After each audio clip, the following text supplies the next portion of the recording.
ಅಬುದಾಬಿಯಲ್ಲಿ ಸಿಲುಕಿದ್ದಾರೆ ಹಾವೇರಿಯ ಕುಟುಂಬಸ್ಥರು. ಅಬುದಾಬಿಯಲ್ಲಿ ಸಿಲುಕಿದಂತಹ ದಂಪತಿ ಹಾಗೂ ಪುತ್ರಿ ಕನವಳ್ಳಿ ಗ್ರಾಮದ ಎಂಜಿನಿಯರ್ ರಾಘವೇಂದ್ರ ಕುದುರಿ ಕುಟುಂಬ ಅಬುದಾಬಿಯಲ್ಲಿ ಸಿಲುಕಿ ಇದೀಗ ಒದ್ದಾಡ್ತಾ ಇದ್ದಾರೆ.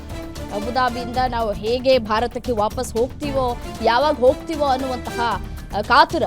ಕನವಳ್ಳಿ ಗ್ರಾಮದ ಎಂಜಿನಿಯರ್ ರಾಘವೇಂದ್ರ ಕುದುರಿ ಕುಟುಂಬದವರು ಅಬುದಾಬಿಯಲ್ಲಿದ್ದಾರೆ. ಇಲ್ಲಿನ ಮನೆಗಳ ಮೇಲೆ ಕ್ಷಿಪಣಿ ದಾಳಿ ನಡೀತಾ ಇದೆ ಅನ್ನುವಂತಹ ಮಾಹಿತಿ ಸಿಗ್ತಾ ಇದೆ.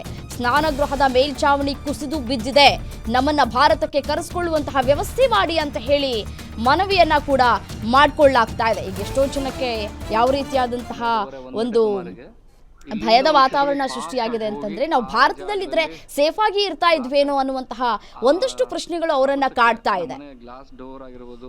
ಸೊ ಇವತ್ತು ಮಧ್ಯಾಹ್ನ ಏನಾಯ್ತು ಅಂದ್ರೆ ನಮಗೆ ನೋಟಿಫಿಕೇಶನ್ ಬಂತು, ಎಲ್ಲ ಕರೆಕ್ಟ್ ಆಗಿದೆ, ಎಲ್ಲ ಓಕೆ ಇದೆ ಅಂತ ಹೇಳಿ. ಅದೇ ಕ್ಷಣಕ್ಕೆ ಮಧ್ಯಾಹ್ನ ಒಂದು 12:30 1 ಗಂಟೆ ಸುಮಾರಿಗೆ ಇಲ್ಲಿಂದ ಒಂದು ಕ್ಷಿಪಣಿ ಫಾಸ್ಟಾಗಿ ಹೋಗಿ ಆ ಜಾಗದಲ್ಲಿ ಬ್ಲಾಸ್ಟ್ ಆಯಿತು. ಆ ರಭಸಕ್ಕೆ ನಮ್ಮನೆ ಗ್ಲಾಸ್ ಡೋರ್ ಆಗಿರ್ಬೋದು, ಬಾತ್ರೂಮಲ್ಲಿರೋ ಒಂದು ಫಾಲ್ ಸೀಲಿಂಗ್ ಆಗಿರ್ಬೋದು, ಎಲ್ಲ ಏನೋ ಸಿಕ್ಕಾಪಟ್ಟೆ ಸೌಂಡ್ ಮಾಡಿಬಿಡ್ತು. ನಾವು ತುಂಬ ಭಯ ಪಟ್ಕೊಂಡು ಇವಾಗ ಸೊ ಈ ದಿಕ್ಕಲ್ಲಿ ನೋಡ್ಬೋದು, ಇದೇ ದಿಕ್ಕಲ್ಲಿ ಮುಂದೆ ಹೋದರೆ US ಕ್ಯಾಂಪ್ ಬರುತ್ತೆ. US ಮಿಲಿಟ್ರಿ ಕ್ಯಾಂಪ್ ಬರುತ್ತೆ. ಸಮ್ವೇರ್ ಅರೌಂಡ್ 13 to 15 ಕಿಲೋಮೀಟರ್ಸ್ ಆಗುತ್ತೆ.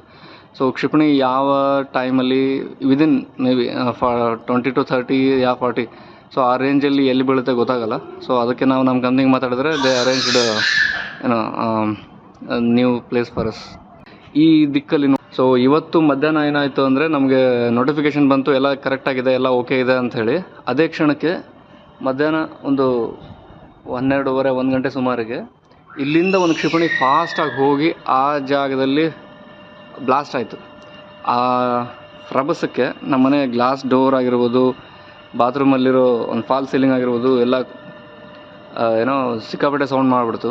ನಾವು ತುಂಬ ಭಯ ಪಟ್ಕೊಂಡು ಇವಾಗ ಸೊ ಇವತ್ತು ಮಧ್ಯಾಹ್ನ ಏನಾಯಿತು ಅಂದರೆ ನಮಗೆ ನೋಟಿಫಿಕೇಶನ್ ಬಂತು, ಎಲ್ಲ ಕರೆಕ್ಟ್ ಆಗಿದೆ, ಎಲ್ಲ. ನಿಮ್ಮೂರಿನಿಂದ ವಿಶ್ವ ಮಟ್ಟದವರೆಗೆ ರಾಜಕೀಯ, ಸಿನಿಮಾ, ಸ್ಪೋರ್ಟ್ಸ್ ಯಾವ ಸುದ್ದಿಯೂ ಮಿಸ್ ಆಗಲ್ಲ. ಬರೀ ಸುದ್ದಿಯಷ್ಟೇ ಅಲ್ಲ, ಜೊತೆಯಲ್ಲೇ ಇರುತ್ತೆ ವಿಶ್ಲೇಷಣೆ. ಗ್ಯಾರಂಟಿ ನ್ಯೂಸ್ ನ ಸಬ್ಸ್ಕ್ರೈಬ್ ಮಾಡಿ, ಫಾಲೋ ಮಾಡಿ, ಕ್ಷಣ ಕ್ಷಣದ ಅಪ್ಡೇಟ್ಸ್ ಪಡೆಯಿರಿ.